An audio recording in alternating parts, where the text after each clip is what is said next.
Hello friends, welcome to my channel. आज हम अपना टॉपिक कॉस्ट अकाउंटिंग इंट्रोडक्शन ही कंटिन्यू कर रहे हैं। हमारा बेसिकली आज का टॉपिक है ऑब्जेक्टिव्स ऑफ कॉस्ट अकाउंटिंग। इसमें यह है कि ऑब्जेक्टिव्स क्या होते हैं, उसके कॉस्ट अकाउंटिंग को क्यों बनाया जाता है, इसके क्या ऑब्जेक्टिव्स हम ये पढ़ेंगे। फर्स्ट है हमारा एसर्टेनमेंट ऑफ कॉस्ट। देखो, प्राइमरी और मेन ऑब्जेक्टिव जो है कॉस्ट अकाउंटिंग का वो क्या है, प्रोडक्ट की कॉस्ट को डिटरमाइन करना या सर्विसेज की क्या कॉस्ट हो रही है वो बताना। Primary objective of cost accounting is to determine cost of product manufactured. जो आप प्रोडक्ट बना रहे हो उसकी कॉस्ट को डिटरमाइन करना, और जो आप सर्विसेज दे रहे हो उसकी कॉस्ट को डिटरमाइन करना ही इसका मेन ऑब्जेक्ट है। सेकेंड है determination of selling price. It provides the basis for which selling prices of product or services may be fixed। देखो, जब आप किसी की कॉस्ट निकालोगे किसी प्रोडक्ट की, तभी तो आप उसका सेलिंग प्राइस फिक्स करोगे। फॉर एग्जाम्पल, आपकी किसी प्रोडक्ट की कॉस्ट है 100, आप उसमें 20 रुपीज मार्जिन ऐड करते हो और उसको सेल करते हो 120 पे, तो यहाँ पे क्या है, सेलिंग प्राइस तो तभी डिटरमाइन करोगे ना जब आपको पता चलेगा कि इसकी 100 कॉस्ट है।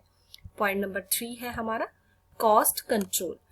कॉस्ट अकाउंटिंग का ऑब्जेक्टिव क्या है, कॉस्ट को कंट्रोल करना। यहाँ पे क्या है, आप कॉस्ट को एनालाइज कर रहे हो, कॉस्ट को डिटरमाइन कर रहे हो, आप वेज देखते हो कि कैसे आप कॉस्ट को कम करो, कॉस्ट को मिनिमाइज करो, वेस्टेज को मिनिमाइज करो, लॉसेस को कम करो।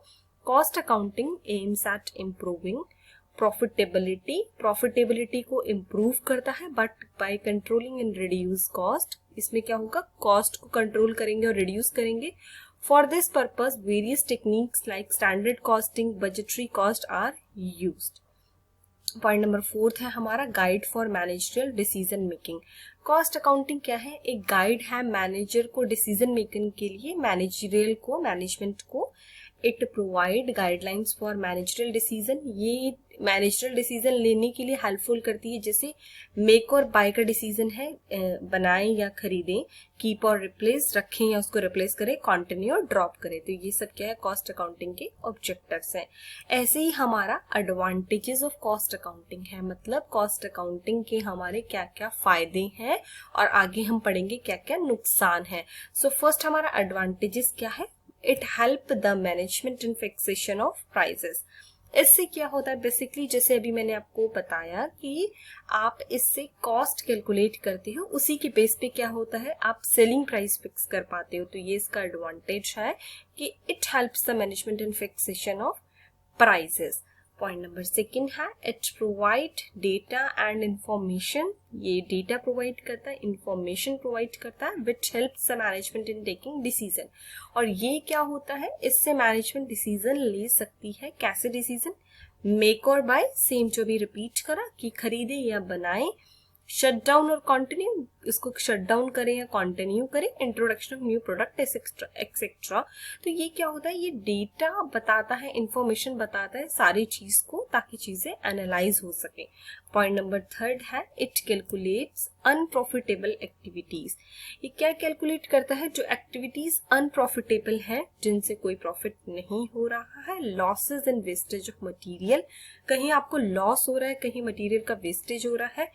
Idol time of labour, idle time मतलब आपकी लेबर कितने टाइम खाली है। एंड आइडलनेस ऑफ प्लांट, कितने टाइम आपका प्लांट खाली है। Management can review these to check on waste and losses. तो मैनेजमेंट क्या करता है, इनको रिव्यू करता है ताकि क्या कर सके, वेस्ट और लॉसेस को कंट्रोल कर सके।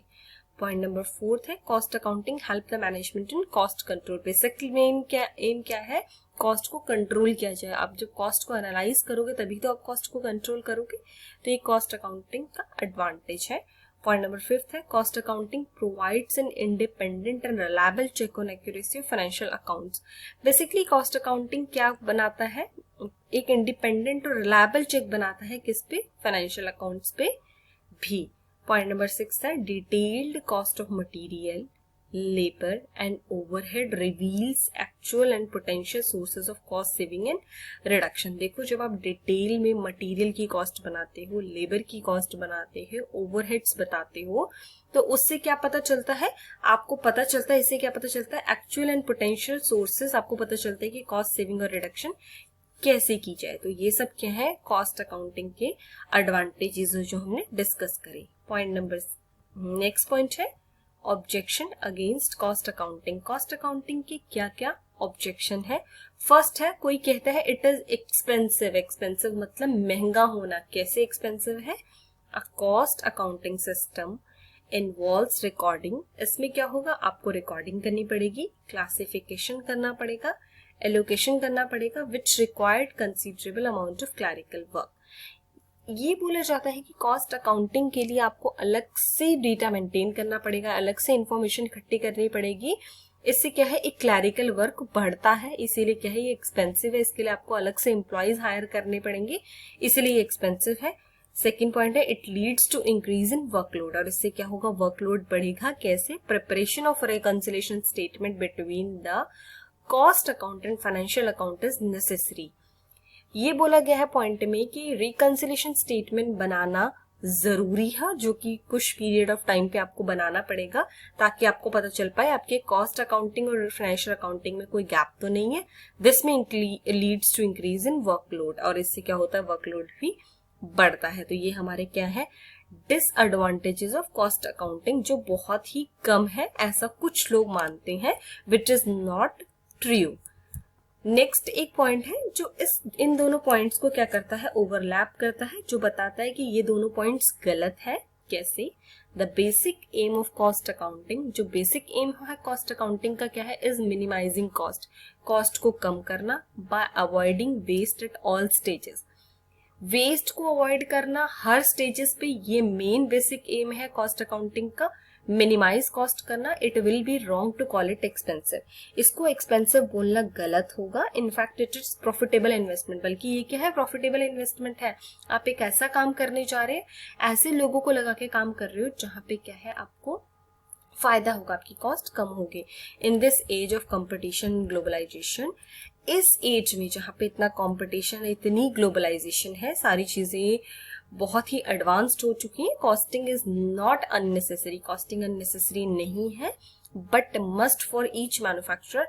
हर मैन्युफैक्चरर के लिए ये जरूरी है, because with this he exactly know not only cost of each article. इससे क्या होगा? वो इनफैक्ट हर आर्टिकल की कॉस्ट ही नहीं पता चल पाएगी, बल्कि उसको पता चल पाएगा but also of each process involve in the production. उसको पता चल पाएगा कितने प्रोसेस है प्रोडक्शन में, कौन कौन से प्रोसेस इन्वॉल्व है, so that he may be in a position to avoid waste and minimise his cost.